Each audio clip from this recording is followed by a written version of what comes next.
welcome to the Philippines.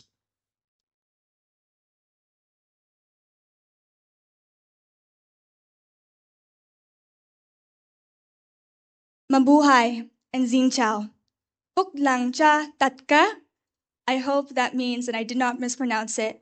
Blessings to all. Ever since I was a child, my dad already knew I would one day enter the field of pageantry.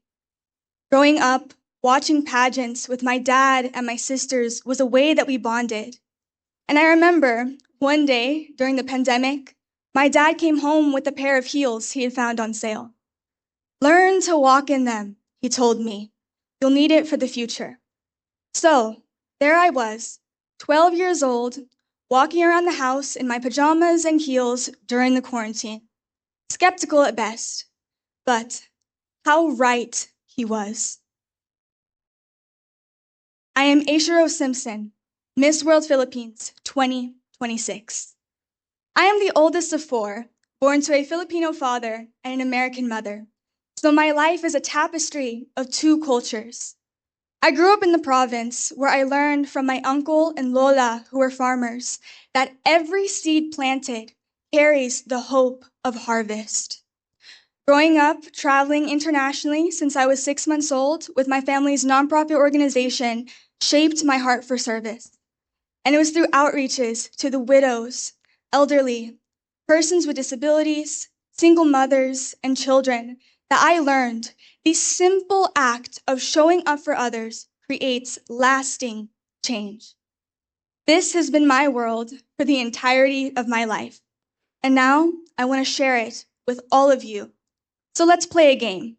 Can I have everyone raise one hand? If I say something that you've done before, put a finger down. Let's try it. Put a finger down if you have ever danced along to a song on the radio. Put a finger down if you have ever played a sport, whether that was just for fun or competitively. Put a finger down if you have ever learned a new TikTok dance. Put a finger down if you have ever felt depressed. Put a finger down if you have ever felt stressed out or anxious. We all had to pack for Missworld. Put that finger down. Thank you. Anyways, so what does all of these things have in common? The answer is seed initiative. We have all, in big ways or small ways, felt the joy of a little happy dance, or the release and therapy of moving our bodies through exercise. As a dancer and gymnast myself, I have seen the power that movement has over your physical body. But not only that, but your social, mental, and emotional capacity as well. Growing up, I was homeschooled, which meant I often felt lonely or isolated. But thankfully, my dad taught me how to dance, and it became an outlet of creativity and passion and allowed me to connect with people. That is why I created SEED, a sports and dance initiative that advocates for the physical, mental, and emotional health of today's youth. According to UNICEF, 1 in 7 children worldwide experience mental health issues. Sports and dance are both universal languages. They speak without using words, but they are both powerful mediums in which anyone can use and will leave lasting positive impact on your overall well-being. In 2025, I became an ambassador for the International Sports Federation, Pickle Lab, Batang Pickleball, and the Picklebells. I've been able to speak with leadership and organizations about the power of sports and dance. I have created a mental health curriculum in hopes of making a deal with the Philippine Department of Education, and I have given scholarships from my own winnings that will fund a child's dream to dance or provide equipment for schools. Throughout the years, I've been able to reach over 10,000 students worldwide in the US, Vietnam, and places across Luzon, Visayas, and Mindanao. To me, pageantry has become a path to feet already walking, a reality to eyes who already saw a vision, and a megaphone to a voice already speaking. Because legacies are not built in only great leaps, but in quiet choices to rise, one moment and one choice to bring light into the world. Maraming salamat. Thank you all.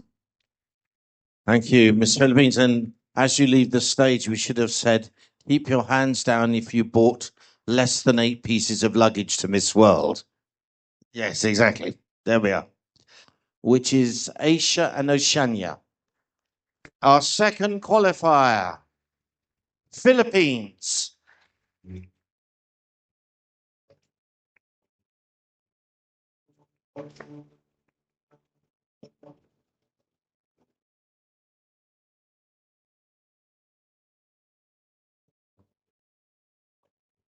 To bring forward our next contestant, the Philippines.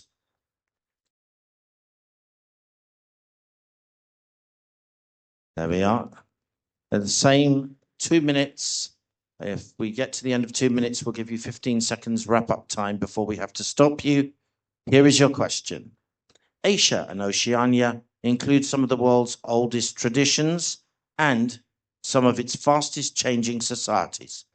How can a new generation embrace progress without losing what makes its culture unique?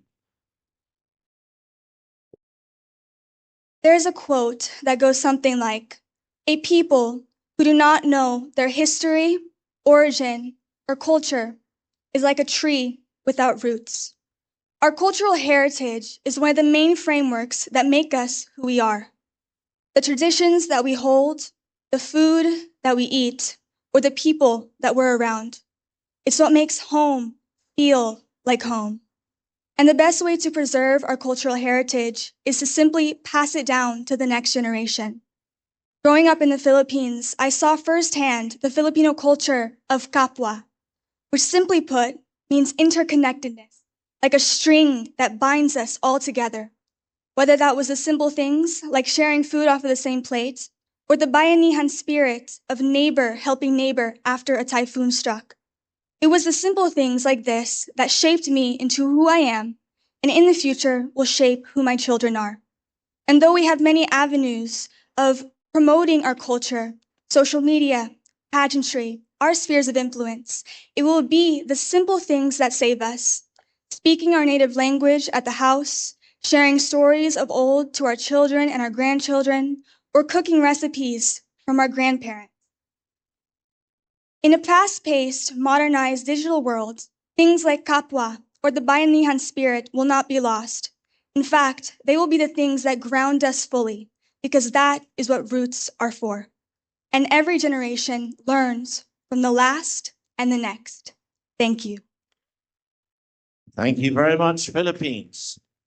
Ladies, we have a result. The winner of the head-to-head challenge for Asia and Oceania and fast track to the top 40 of Missworld is Philippines.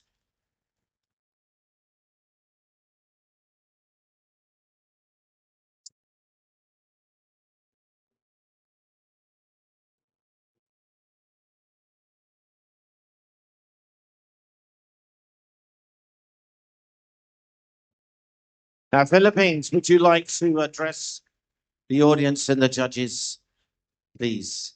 You're in the top 40 of Missworld. That is absolutely insane and incredible.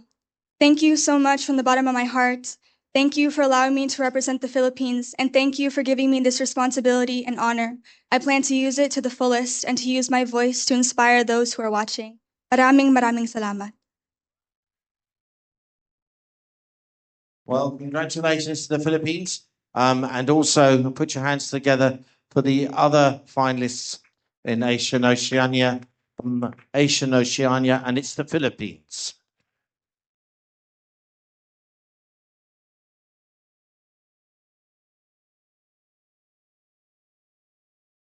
So once again, Philippines, you're speaking as though you were a tourism ambassador for Vietnam, but you're drawing on your experiences while you've been here. Okay, please go ahead. The first time I visited Vietnam was in 2025 for a sports outreach. We were able to visit the historical old quarters in Hanoi, and I was amazed by the culture and experiences that I found. There, I was able to taste egg coffee for the first time. I was able to see thousands of motorbikes on the same road at the same time.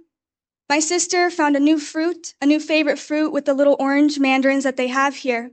But coming back to Vietnam with Miss World has shown me that I have barely scratched the diversity that this country holds. I never realized how big Vietnam was until me and my sister queens were traveling city to city to city. Yesterday, me and the rest of the candidates got to go to some tourist destinations. I went to a resort where they had beautiful golfing greens. Then we traveled up the mountains and saw a grape vineyard. We got to go underneath the trellises to see how the grapes are grown. We got to sample the juice and the fruits that were grown in Vietnamese soil. Then we went to a cove where the whole sand of the beach was coral and shells. From there, I have learned that in Vietnam, there are so many different sceneries. Traveling from the airport to Nha Trang, I saw scenes that made me remember the deserts in America. And then I would travel past the sea and the ocean, and it would remind me of the Philippines and home. But beyond the beautiful scenery of Vietnam, I saw the people, how humility and respect is a fundamental, how hospitality is cultural, and how family is a close unit. Now, whether you want to come to Vietnam to learn about its history, or to have a relaxing vacation, or to have a good adrenaline-inducing time, Vietnam is a timeless charm, and Vietnam is waiting for you. Come on. Thank you very much, Philippines. You'll see that you've had a chance to speak on different subjects today, starting off with your beauty with a purpose and the things that mean the most to you, and then extending through into a question that you did not know in advance, where you had to speak on that, and then finally where you're speaking on something else, something that you all have shared, an experience you've shared, which is what the last round has been. The judges now will make their decisions based upon your answers overall, not just on this one answer, but on your answers overall, and they will give their decision. It won't be done today because they need to go through all of the things you've been doing while you were here. But congratulations. If you'd like to all come forward now, stand together as our continental champions come forward and receive the applause of everyone here.